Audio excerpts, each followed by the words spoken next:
देव आस्था के सभी दर्शकों को हमारा प्यार भरा नमस्कार। हम फिर हाजिर हैं एक और दिलचस्प वीडियो के साथ। अगर आपने अभी तक हमारे चैनल को सब्सक्राइब नहीं किया है तो तुरंत इसे सब्सक्राइब करें और नीचे दिए गए बेल आइकन को भी प्रेस करें ताकि हमारी सभी लेटेस्ट वीडियोस की अपडेट्स आपको मिलती रहे। तो आइए चलते हैं एक और धार्मिक, पौराणिक और आध्यात्मिक महत्ता से जुड़े स्थान के सफ़र पर, जिसके बारे में जानकर निश्चित ही आपको आनंद होगा। आज हम जानेंगे उत्तर प्रदेश के प्रयागराज में स्थित लेटे हुए हनुमान मंदिर के बारे में। पौराणिक काल से बजरंगबली का नाम चमत्कारों से जुड़ा है। चाहे फिर सीने में बैठे राम जानकी के दर्शन करवाना हो या फिर लक्ष्मण जी को जीवित करने के लिए संजीवनी बूटी लाना हो, न सिर्फ पौराणिक काल बल्कि कलयुग भी हनुमान जी के चमत्कारों से भरा पड़ा है। उत्तर प्रदेश के प्रयागराज में हनुमान जी की प्रतिमा वाला एक छोटा किंतु प्राचीन मंदिर है। ये एकमात्र ऐसा मंदिर है जिसमें हनुमान जी लेटी हुई मुद्रा में हैं। यहाँ पर स्थापित हनुमान जी की प्रतिमा लगभग 20 फीट लंबी है। संगम के किनारे बना ये एक अनूठा मंदिर है जहाँ हनुमान जी की लेटी हुई प्रतिमा को पूजा जाता है। ऐसी मान्यता है कि संगम का पूरा पुण्य हनुमान जी के दर्शन के बाद ही पूरा होता है। ये मंदिर सन 1787 में बनवाया गया था।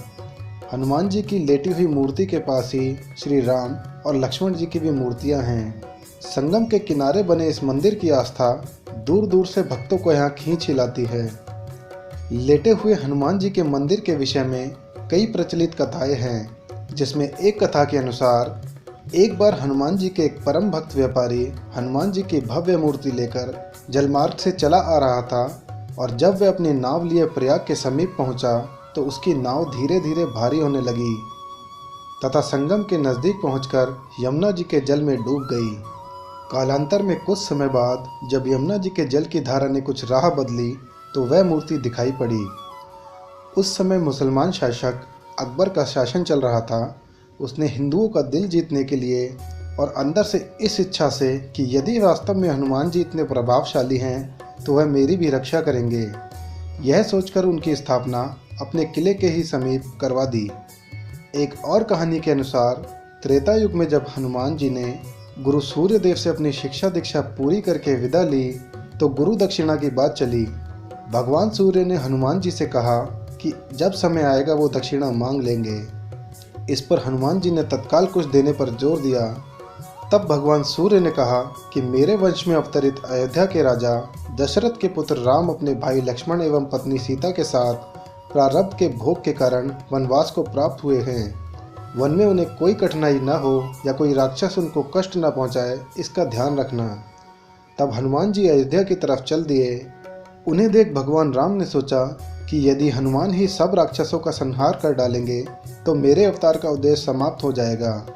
अतः उन्होंने माया से हनुमान को घोर निंद्रा में डालने के लिए कहा। इधर हनुमान जी जब गंगा के तट पर पहुँचे तब तक भगवान सूर्य अस्त हो चुके थे।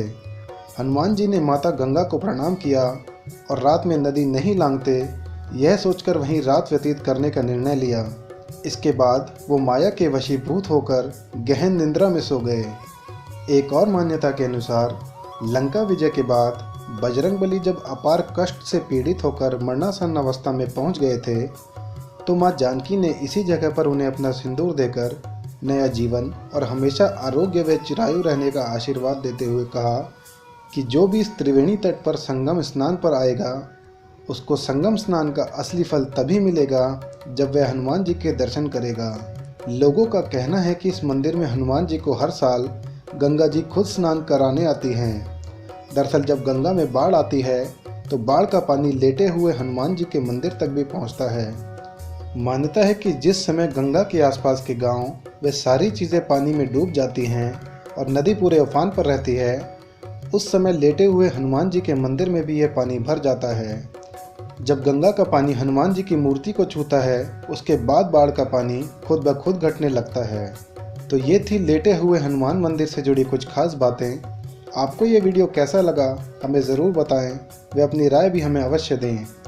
ऐसे ही और वीडियोस के लिए देखते रहिए देव आस्था सीक्रेट्स। नमस्कार।